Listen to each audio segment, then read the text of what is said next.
Awesome. Well, guys, it's that time of year, I guess, when lots has been happening on farm. And gosh, considering we're in the middle of September now, certainly something on the forefront of your minds is probably summer cropping and deciding whether or not, I guess, a certain paddock needs to be renewed or not. So I guess I can't stress how important paddock selection is in order to actually quantify the benefits and return on investment. And it's something we've certainly considered with everything we're doing here at our farm, making sure we can actually justify doing what we're doing. So I guess first and foremost, we need to understand, I guess, what our paddocks are producing. So ranking your paddocks in terms of the poorest producing to the highest producing on a kilograms dry matter per hectare basis. And that's something that the guys here at our farm have been doing really well. So I think they've got about 15 months of data weekly pasture walks with their CDAX meter. So we've been able to start capturing exactly what individual paddocks are doing. So using the LIC's Minder Land and Feed, we input this information into a bit of a spreadsheet and actually look at where everything's sitting in terms of production per hectare and target those paddocks that are performing the poorest, I guess, because if you consider that targeting those poorest paddocks, I guess, means it's going to be less of a cost of pasture foregone if that paddock's going to be going through crop and therefore into new pasture. But you kind of need to take your weekly pasture walking, especially with your plate meters, with a bit of a grain of salt. Things like weeds can often skew your results, and we certainly experience that here. So we've got great hedge mustard populations here, or we have, and we found that was actually skewing the results a little bit. So, observations might indicate that, hey, this paddock's actually not that great, but our plate meter's telling us it's fabulous.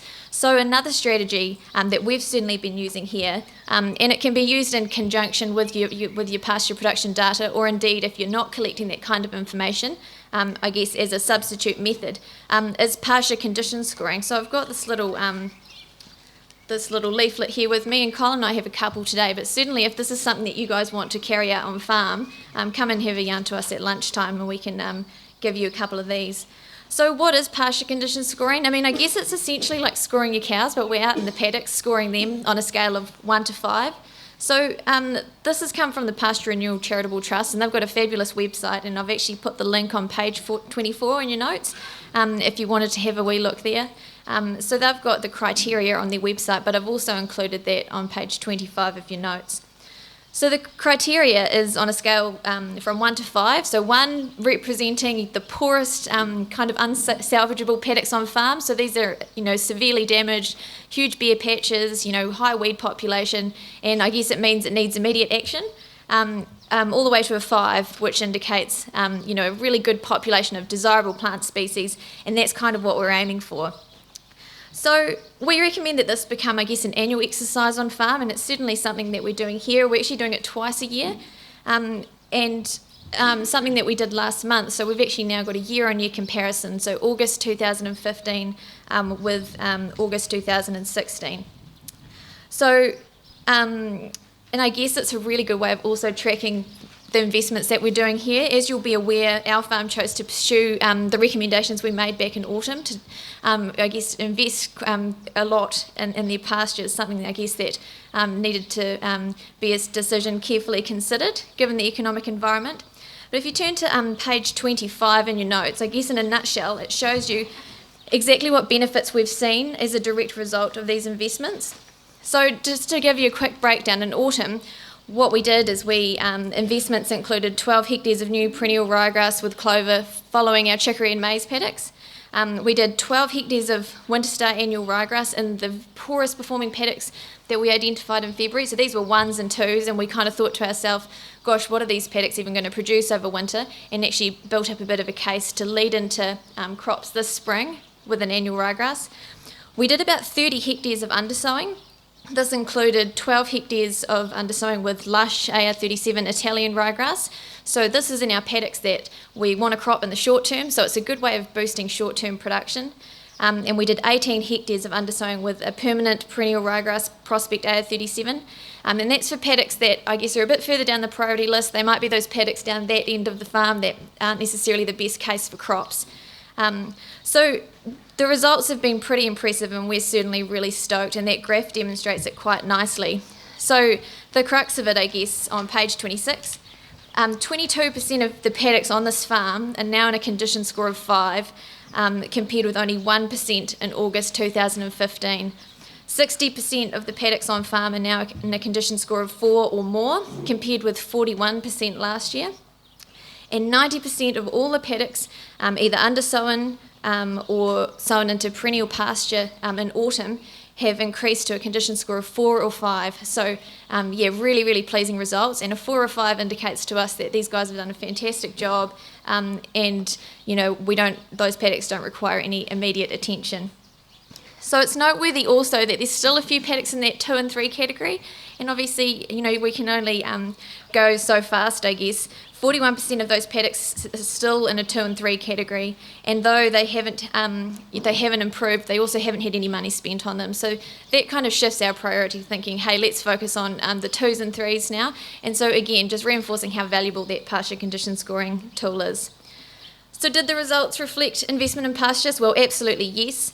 And on page 27, there's just a breakdown of paddock by paddock, and you can see what we've come from, what we've done, and then where we are now. So it's really pleasing to see we've got 1s and 2s, and some 3s, and we've lifted that to a 4 and 5 category. So really a real substantial lift.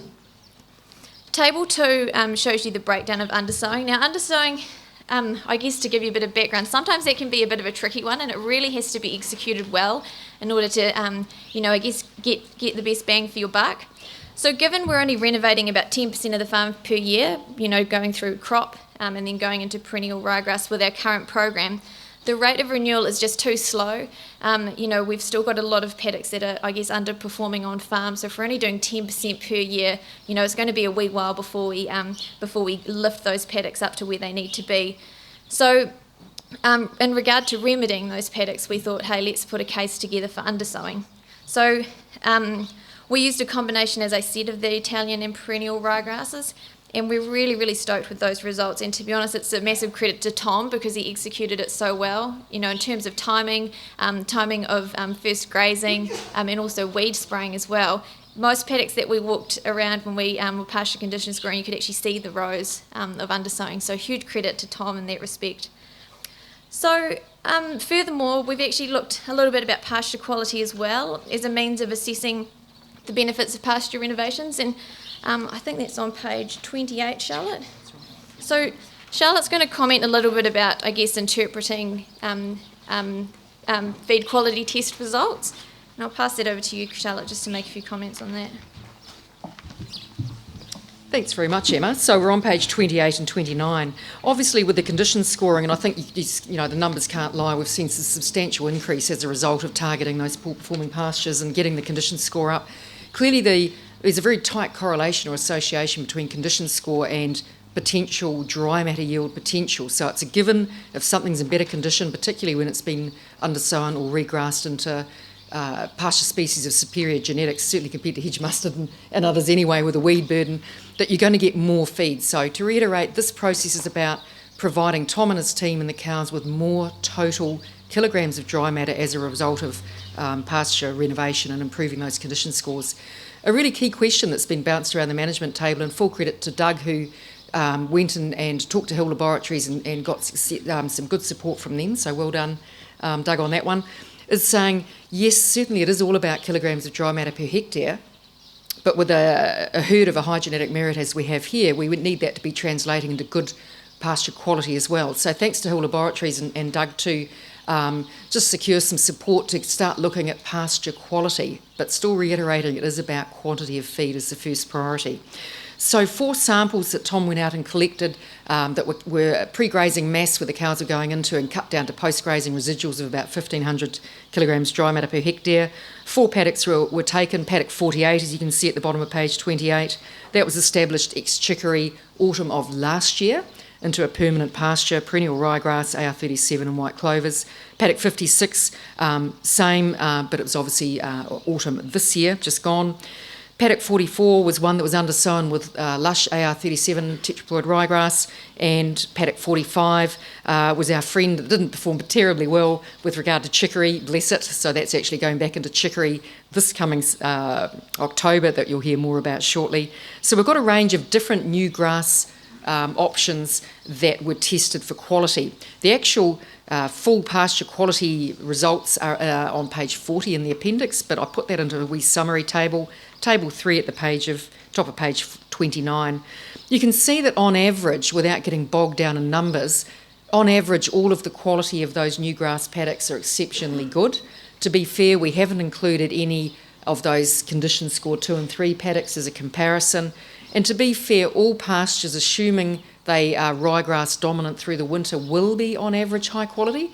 Even the poorer performing pastures, assuming they're ryegrass dominant, which of course condition score 2 and 3 tend not to be ryegrass dominant, they'll have a range of everything else. But on average, when we look at those, probably first of note, what you might have seen in August is the very low dry matter percentage of new grasses, and particularly when we look at paddock 48 and 56 with those perennials, very low dry matter, but notably the tetraploid, which is Winter Star. It's a very upright, lush pasture, and tetraploids on average contain less dry matter than your perennials, which is always a little bit of a conundrum in association with that upright nature with which annuals grow. And when we walk through some of these paddocks, we'll see how upright annuals are compared to perennials. So quite often that's answering why when the cows go into those paddocks, they find less feed than what you think they might necessarily have been looking for. Very upright, that the rising plate meter or CDAX records as good dry matter on offer, low dry matter. Aside from that, the rest of the quality parameters are very similar across the new grasses. Very high protein, moderate levels of NDF or fibre, nothing too ordinary or out of the ordinary there, as we'd expect for midwinter ryegrass dominant pastures. Really, when we reconvene later in the year at the next focus day, we'll be able to share other results with you. The quality differences between different types of new grasses and indeed unimproved will become a lot more apparent as we head into October and the early heading ryegrasses start to head. This is where we start to see differences between heading dates, ploidy, tetraploid, diploid, that will become more apparent, but nothing too much to show at this time. Cool. Yeah, so I guess to summarise, paddock selection is really critical, and certainly try and utilise some of those techniques, and whether that be pasture condition scoring, rope in the help of a trusted advisor to help you do that. But I know that Tom and the team really enjoyed actually getting out there and having a look at weed burden, pest existence, and actual presence of desirable pasture species. It's a really valuable exercise, and certainly something that helps you understand what kind of benefit you can reap. So in the next section, we're going to help you understand, I guess, the economic benefit of cropping and the true cost to your system, so actually taking into account how we've calculated pasture foregone. And I guess the key here is to make sure you've got your paddock selection right, and as those poorest performing paddocks are certainly going to reap you the biggest rewards. So if there's any further questions about the condition scoring type thing, feel free to fire away, otherwise we might review the chicory. Yes?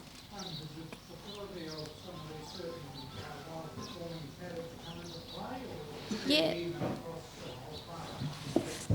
Yeah, so the question was, does fertility come into play with the high performing paddocks? Lower performing paddocks? Yeah, absolutely. So, I mean, that's why getting out there and doing observations is actually an important one, along with the soil test data that we're doing, and certainly balance are championing that. And Ian, you might want to comment. Yeah, certainly we always try, lower conditions for pasture, we're trying to say why, and is it a drainage thing or fertility? One area that we've focused on of late has been pH as well. There's been probably underlining done on this property, so pH was probably one thing that correlated quite well, but yeah, good question, and you're on the right track. Mm-hmm. And at the back? You mentioned a strong relationship between the condition score and yield. Have you been able to quantify that when you're changing, getting 1 unit changes? 1 unit changes in terms of condition score to actual yield. So, yeah, that's a really good question. I mentioned before, some of the results have been a bit skewed because we've been, we're going into paddocks that have a really high weed burden, and they might look like they're yielding fantastic, but actually they're growing a lot of good weeds and not a lot of desirable pasture species. So in some instances we're getting a good relationship, but certainly the last couple of months has actually been trying to eradicate a lot of those problem weeds. We've done a huge amount of weed spraying as well. So hopefully those results are actually going to start talking to each other a little bit better, I think, as we continue to use both lots of information, so our twice yearly pasture condition scoring along with the weekly pasture data with the CDAX plate meter, yeah. Yes?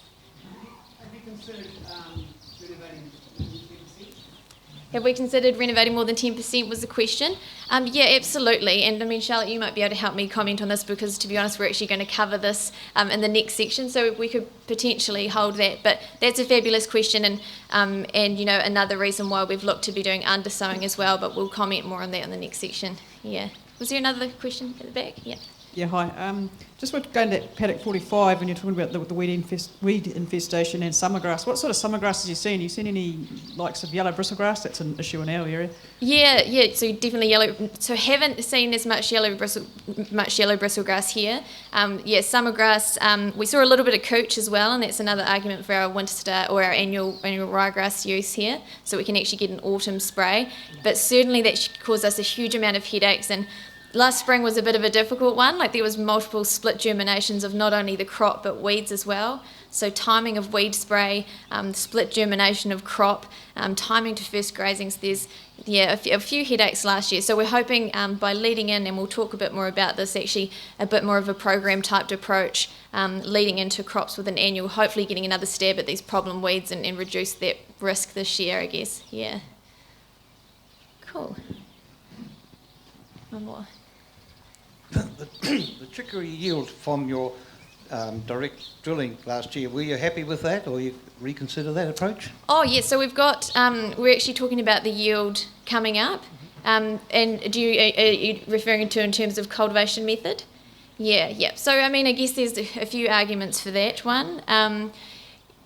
I would argue, I mean, there was a few reasons, I guess, why our chicory yield was compromised, and I'm not sure if we'll put it down to cultivation method, but certainly we're starting.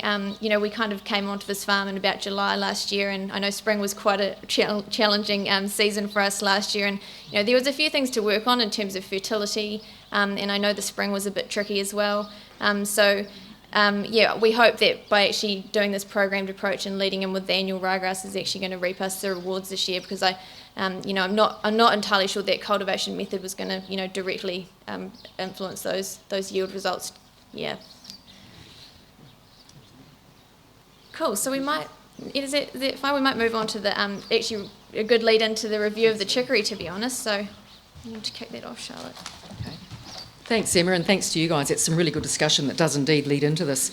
Obviously, as part of any decision making that you're making with your businesses, certainly we need to be looking forward and deciding about what you're going to do this spring, but it's also about, and we really need to look here at justifying any decisions that have been made in the last 12 months so that we can have learnings from those decisions, look at things that went well, look at things that didn't go so well, and obviously take those into our planning for the coming year. Things always never quite go to plan, and that's just the nature of what we do and how you farm the season that's thrown at us. But we certainly, where there are learnings to be had, we need to feed that back as a feedback loop to what we're planning to do. So those of you that have been on the journey with us, I guess, for the last 12 months now, will be aware that chicory was grown here last summer. It's your questions, and obviously what Emma's already has gone through, is that some things went well and some things didn't quite go as well as we'd planned. If you look at page 31 in the grey box there is a summary of the facts and figures of what our farm did do October last year. And essentially we looked at that stage at taking out 12 hectares that went into chicory. We initially planned 14.3, but for a range of reasons that came back, just agronomic reasons of getting it in the ground in an appropriate manner. And to go through without getting bogged down in the detail of what we went into, there were some areas of Puna 2 or choice chicory. Your question that was a very good one there was that we averaged on, by working back through grazing day calculations of how much pasture was consumed supplement, and then by difference how much was eaten as chicory. Over that 12 hectares, averaged about 9 tonne, and I'm going to come on to that in more detail shortly, and we've already alluded to the fact not as high as we would have liked, but again, learnings that we can have are now being taken forward into our planning. So just a little bit of, we just show the paddocks down there, those that went in with the 7 paddocks. So the plan was always last spring that we were going to manage this on roughly a 3-week grazing rotation, with the presumption that we'd be growing around that 80 to 90 kilograms of dry matter grown per hectare per day from that chicory area. And on that basis, really that the cows were coming back around on that regular rotation and finding on average, we'd hope for about 2.5 kilograms dry matter consumed of chicory per cow per day. With that rotation on page 32, we've got a table there that Kyle is going to talk with us more shortly about any planning of chicory for the coming year. But back calculations, the bottom line on that table shows that in 2015, the area actually sown per 100 cows worked out to 2.8 hectares, and the cows on average for grazing got 12.6 metres squared per cow, which back calculated to about 2.3 kilograms of dry matter per cow. Not really ideal, and essentially that 8% of the milking platform, in hindsight, and hindsight's always a wonderful thing, isn't it, when we're looking back, going through the numbers going, really wasn't as much as we would have liked, was less than ideal proportion of the farm. Would you agree with that? It's always hard with chicory trying to get the amount that we want for the cows versus taking areas out. Would that be fair call? It's always a little bit of a tension with discussions around chicory. Obviously, in the ideal world, and I guess if I put my cow hat on, my animal nutrition hat, I'd dearly love to see a greater proportion of the cow's diet as chicory. Obviously, chicory is higher protein, higher quality than our typical summer pastures. But this is the tension, I guess, if we want more per cow, but we need to step back and understand what taking a greater area out would mean, not only financially in terms of cash flow and pressure on the milking platform, but what that means to Tom and his team. If we take out a very high proportion of the farm, and let's say on that table on page 32 we say, well, nutritionally, someone like Charlotte came and talked about, I want 6 kilograms dry matter of chicory. Very nice, hey? But we look at that, an area to sow per 100 cows works out to 7 hectares, and that's taking a substantial proportion of the milking platform out in October, or perhaps late October, early November if you're split sowing to take the pressure out. But thinking, what else is happening in October? For the Tom and his team, he's going to be maybe week 2 or week 3 into mating, and really wanted to keep the feed up to the cows mid-AI, over a 6-week AI period. And the cows are peaking. We don't want to pinch them at any stage. So there's always that tension with chicory decisions, and Kyle's going to go into that in more detail about how we can optimise that and come to some sort of compromise. It might be that you've got a lesser area of the farm out for chicory. It could be if you're running 700 cows, it might be that 300 cows go on chicory and do eat 3 or 4 or 5 kilos of chicory, and the remaining herd stays on a non-chicory diet. There are ways and means around it, but in terms of 8% of the farm last year, it wasn't quite to plan. With regard, as Emma said, outcomes from our chicory experiences from last year, and talk to any of us, but probably most importantly, talk to Tom and his team, because they were the ones actually feeding it off. As you might expect for chicory, the cows went onto it in December and then finished up at the end of March. So that's the expectation of the distribution of that 9 tonne of chicory over that many days. As I mentioned before, working out about 2.3 kilos consumed per cow, and that the yield at 9 tonne was less than ideal, but as has already been briefly discussed, and we can discuss again involving Kyle's comments, some things weren't quite to plan, and as a result of feedback around that, things have been done differently for the coming year, including like to be sown next month and into early November, is all currently in an annual ryegrass to just assist with the weed challenges that Emma's already done a really good job of discussing. With regard to what did we do? So that 9 tonne, would have been nice, more would have been good, but we're learning from this and we're going to be doing things differently. Table 6 on page 33, those of you that are keeping up with this, you'll see that Emma, ably assisted by New Farm and Balance, came up with a plan of how the chicory was going to be established, getting in the ground, fert, etc. You'll see that the planned budget costs to grow the yield of chicory was just a little under $1,100 per hectare across the chicory area. When Emma tallied up the actuals, you'll see that we came in considerably under that for a range of reasons, and you can see the savings there. And maybe anyone that's done their own chicory, you can do your own costs. It's really important when you're looking back over what the season brought us, just what costs you incurred in growing your chicory, knowing the probable yield you had from it. Because as part of a technical and financial due diligence of doing anything with your business, it's about understanding the costs and the benefits that came from that. So yes, we certainly came under plan, but there are a few shortcuts taken there that we're looking to remedy this year. It was very difficult, to be fair, very difficult spring for Doug with health reasons, with Frank retiring mid-season, and I think the fact they came through the spring as well as they did was fabulous. So luckily with Tom assisted by Doug and Tom's team, we're looking for a better chicory focus on chicory this spring. As I say, it's fabulous that it got in the ground at all. It's just such a difficult time for Doug and the guys.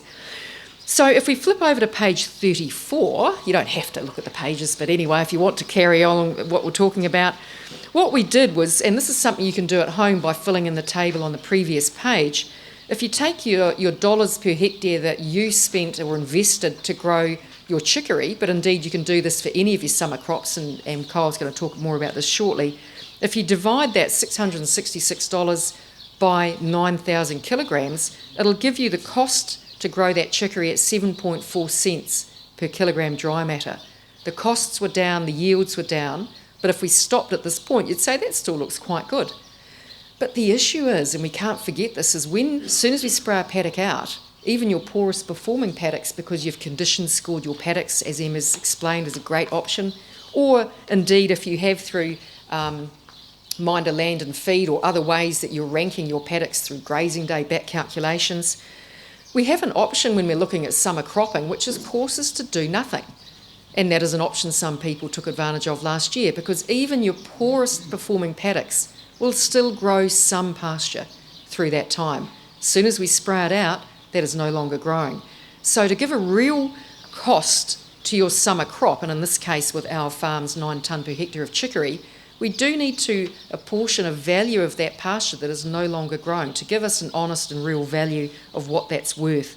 Now, there's a lot of numbers here, and maybe it's something you take the handout away and have a look at yourself, but as Emma explained, we ranked from Minder Land and Feed the top to bottom paddocks, and on average the paddocks that went to chicory were yielding on average 26% less dry matter through the summer period than average. So they understandably were earmarked as chicory paddocks.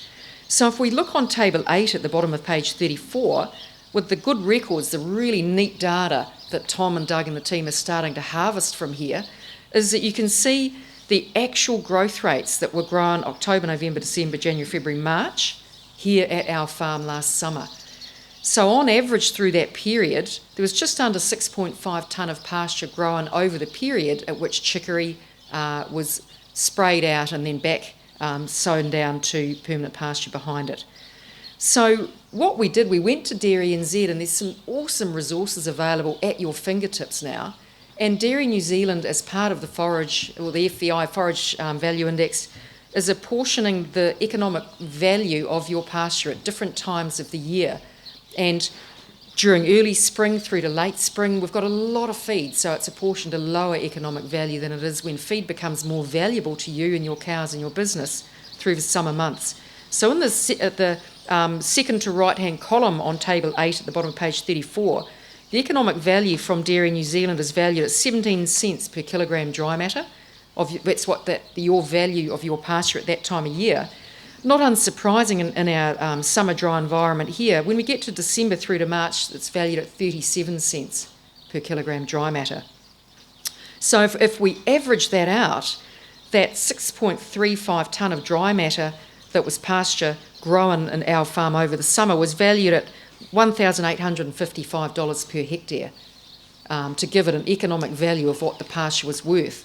So as soon as we get out there with glyphosate and we spray a paddock out, those paddocks are no longer providing what we can now put a cents per kilogram dry matter value to your business.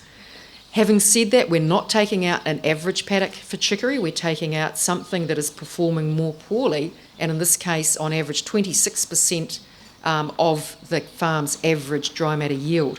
So if we flip over the page onto page 9, all we did here was we took that average tonnage and value from the previous table and we took 26% off that. So we're trying to provide an economic value of the pasture foregone as soon as glyphosate hits it until seed is back in the ground with permanent plantings in the autumn. So what we do then is we say on average we lost $1,373 per hectare as soon as we sprayed that chicory paddock out. It would have, if our option had been to do nothing, it still would have lent value to your business. We still would have got grazings off it. If we say then the 9,000 kilograms of dry matter divided by that means that the opportunity cost of pasture foregone, because we sprayed it out, we valued it at 15.2 cents. So the absolute final cost, if you'd like, of presented to the cow worked out at 22.6 cents per kilogram dry matter for that chicory. Now, the chicory didn't yield as we hoped it to do. There were limitations around it, but when you look at the comparison of that versus palm kernel, that otherwise we would have been buying in, it's still cheaper than palm kernel on average. So even with a poor yield, at Tom's level, Doug's level, and at the Farm Management Committee level, we still felt it was an economically worthwhile exercise. And this is without additional benefits of new pasture coming in behind that chicory. You'll note that I haven't included regrassing costs coming in behind the chicory, because the presumption is if we hadn't cropped at all, and yet is 10% of the farm still going to be regrassed, we would have had those regrassing costs incurred anyway. So I haven't included that, and I'm happy to debate that or for you to discuss that with Emma. The key thing here is this is just about the chicory crop, and what I don't want you guys to go away and think of is that we're thinking of the chicory crop costs in isolation. Most importantly, there are additional economic value to your business around cropping, both through the use of winter star for agronomic reasons to improve weed kill, hard to kill things such as cooch, and the ongoing benefits of the regrassing behind that. So I'd like to just ask Emma. Emma did a really worthwhile exercise that, again, you guys can do at home to explore this further. So I'll hand that back to Emma. Yeah, so on page 36, a picture form, which is quite nice. So that graph, kilograms of dry matter per hectare production through pasture renovation, tells a really good story for, I guess, exactly what we're doing here. So if you look at that graph, year one, that's that paddock, that poor performing paddock that we've chosen for cropping was producing 7 tonne per year. Year two, we've introduced annual ryegrass, and we're following either with a chicory or a brassica crop.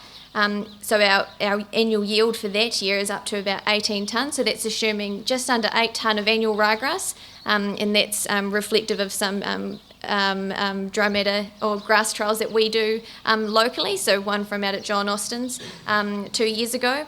And then the chicory or brassica crop producing, around that 10 tonne, which is kind of, at least what we're aiming for. And then the benefit year after that, so year three, new grass, we definitely want that to be producing about 12 tonne of dry matter per hectare per year. And then as years go on, remember we are going to get that, I guess, diminishing drop in terms of yield over time. But if you look at that over a 5-year period, we're actually producing an extra 19,000 kilograms of dry matter per hectare over a 5-year period. So that's just, I guess, a really nice way to wrap up this section and show exactly kind of what benefit this pasture renewal plan is presenting to this farm. So if there's any further questions, what we'd quite like to finish off, we have been quite selfish just talking about chicory, so we definitely don't want to isolate it just to that. There are other crop options out there, and Kyle's our local PGG Wrightson Seeds agronomist, and he's I guess going to be a great person to actually come and talk a little bit about, he's got 10 tips, I guess, to take home messages for summer cropping this spring. So if there's any questions for Kyle? Yeah. Yeah, so your chicory crop, most average farmers are getting up to 16 to 18 tonne. How many great? An interesting one because and also like with particularly with turnips, yeah, you're getting up to that 16 to 20 tonne, so that's 21 tonne, and at 22.6 cents you're getting up to like near a maize crop. So is chicory really what needs to be done here? So if you're taking it, your 10%, so 15 hectares. Yep. Just what about maybe 7 hectares of turnips and like a shogun at the same time on the other 7 hectares? And almost split the herds, or having... No. Or, no? So you use your turnips, Yep. so 7 hectares, because otherwise 15 hectares is going to be too much, and then use your shogun for like a 16 to 18 month, and then put the shogun back into turnips. Yep. And rotate like that. Yep. So no, really good question. And Kyle's probably going to cover, I guess, a few key points between brassicas and chicory. But it's a tricky one. 16 tonnes, I would argue, is above average. If we're only it really depends on how many grazings we're getting out of our chicory. So if your first grazing's in December, and we're taking it out into and putting it back into perennial ryegrass in the autumn, we're probably getting, Kyle, would you say up to 5 grazings? If you're on a 21-day rotation and you're planting in October, if you're on a 21-day rotation and you're planting in October and you're aiming to get your grass back in March, and you just do the math, dividing by 21 days, you really only can get up to that sort of 5 grazings. Obviously, if you take it out to April, May, you can get more and yield more. And then you've got to work back to what can actually a chicory, what's its growth rate going to be during that time. And so you times your 21 days by your potential growth rate. And unless you're growing exceptionally, 12 to 14 tonnes a good crop, and 16 is going to be an exceptional crop. So I guess it's about looking at your farm, your system, what you can grow, and then doing your own numbers. But I'd say for our farm, the back calculations we've done off the milk production, the growth rate wouldn't have been over 90 kilograms per day on the chicory crops that we grew here. So we've got to make sure we're using realistic expectations on what we're yielding. Yeah. Well, that's why we worked it out on a cents per kilo basis. But, the thing it comes back to here, I guess, is what the feed budget is demanding from us. So the chicory brassica debate is a really, really interesting one, because brassicas, you're growing a bulk crop and you're pushing it into a condensed feed deficit. So you're growing, I guess, you might be growing 10 tonne, but you're feeding it over 60 days. With chicory, you're feeding it from middle of December to end of March type thing. So you're spreading maybe that same amount of feed over a longer period of time. So, the argument between them, it's that's why there's options, I guess, because there's not one thing that fits all. But, the farm management committee's decided, I think they want to go with chicory, but certainly brassicas is certainly not off the table, I guess, going forward.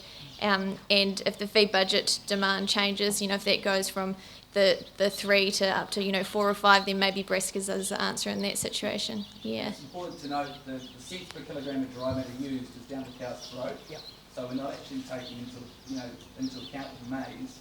You've obviously got the capital outlay, stacking, and then getting the cows to actually consume it. So you've got to realise it's not a 10, 15, 20 cents with maize. You'd have to up that to take into account utilisation as well.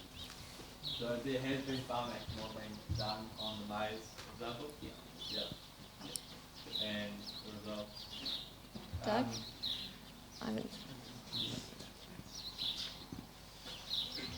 I think the reality is for us here, though, we don't really have the infrastructure. We're sort of looking to maybe go away from maize in the short term, because utilisation, it cost us 21 cents to grow it last year, but when you look at the probably 30% wastage in the paddock, it's going to be a much more expensive feed for us. For me, the way I look at this, it comes down to the fact that we grew an underperforming crop last year for various reasons at 9 tonne.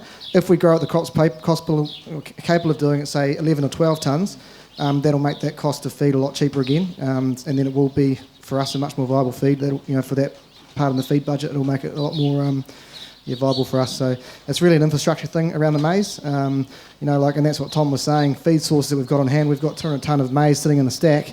We had bad utilisation during July because the rainfall. We had to buy pasture silage in because obviously we would have been probably losing 50% of that maize if we had to feed it. So more of an infrastructure thing probably. I think there was a question here. You might have already answered it. It was really, and by cropping in the spring, you actually potentially helping manage spring surpluses, and so I suppose it was really just to get you to comment around where the spring surplus situation sits here, and is there any potential to carry, say, grass silage from one year through to the next to help you manage through that issue of taking area out for cropping? But it also, bearing in mind that you're actually cropping at a time when and helping to manage spring surpluses anyway. Do you want to comment on that?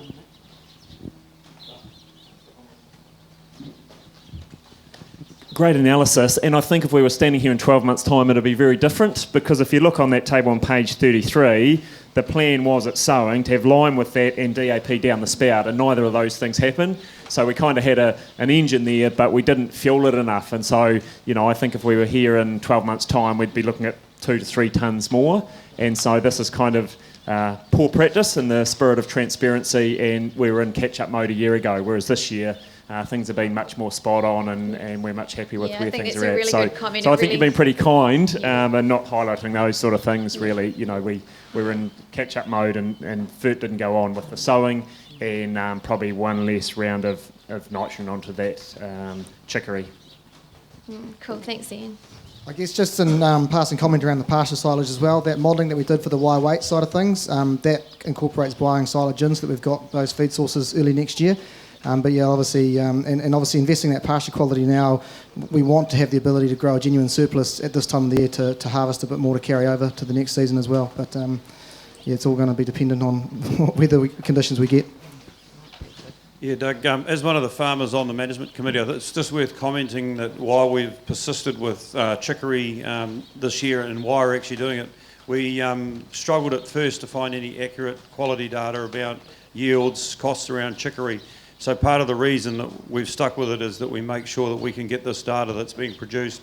So what you've got in front of you now is probably unparalleled, and you can Google and search and you'll find very little data on chicory, but you'll find lots of people sort of talking about how much they're yielding and how much they're actually getting. But we actually, whether we've done a great job or a poor job, the point is that we've actually put a peg in the sand and said, this is what the numbers look like. And you can go away and sort of challenge those numbers or check your yield. So we kind of think that we're doing this so farmers have actually got something to hang their hat on and get some accurate numbers. So that's the motivation to do it and do it well. There's a question over here. I'm a little bit interested in the feed value of the chicory, particularly at that time of year, compared with the pastures that you're growing, and in comparison with turnips, which we probably have a pretty good handle on the feed value of turnips. Would you like to comment on that? Very good question. And oh, sorry. After that, while they're only getting 2.25 kilograms next year with DAP and lime on 15 hectares and 12 tonne, this starts to be important, doesn't it? Couldn't agree more, absolutely. With apologies not talking about quality, just in interest of time, clearly most of you be aware that chicory is head and shoulders above the average summer pasture, although credit to a range of you guys here today, some will be more summer safe. Pasture quality is a very, how long is a piece of string in terms of dry land, trout conditions, it'll be very moisture stressed, high fibre, low ME, proportion of legumes in the sward, etc. But on average, chicory will be vastly superior, which is clearly why we want to grow that. The key thing is ME is usually in the mid to high 12s in terms of 12.5 to 12.8. Crude protein, again, depends on nitrogen use, and we talked about that, saying about perhaps possibly a bit light on nitrogen. But obviously, chicory proteins are usually, as we will do for herbs, on average better than plantain.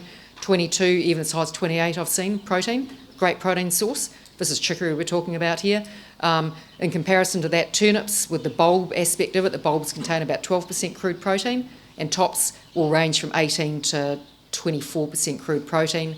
And obviously the protein value of your turnips will be determined by the ratio of bulb to top, which in turn is determined by summer dry, pest and disease pressure, particularly something like leaf miner that tends to destroy the leaf and leave the bulb.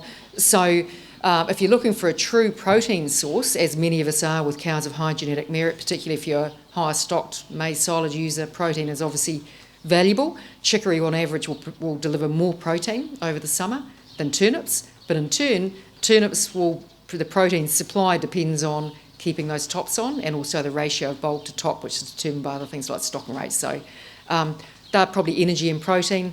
With regard to milk solids response to each of these crops, work that was done back in the DEC cell, or it might even be back in the DRC days, did mid and late lactation dairy cows fed either turnips or chicory at 4 kilos dry matter per cow per day offered over and above summer pasture. The milk solids response was almost identical. So a lot of that response will depend on the background quality of summer pasture.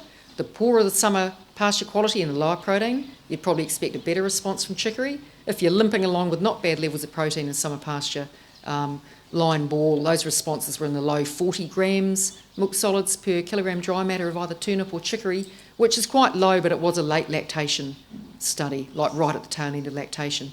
So quality, everything's better than summer pasture. The requirement of chicory or turnips really comes back to the stuff we've already discussed, which is when do you need the feed? Is it December, January or February? And how much feed do you need? And how much of your milking platform can you afford to take out? a lesser amount of platform you can afford to take out, it might be brassica. You're more relaxed to take out more of an area, it might be chicory, particularly if you need the feed in December. Agronomic first, nutrition second. I better hand over to Kyle. We've probably got just a couple of 5 minutes to tidy up there, Doug. He's going to tell me otherwise. Thanks very much. Good question.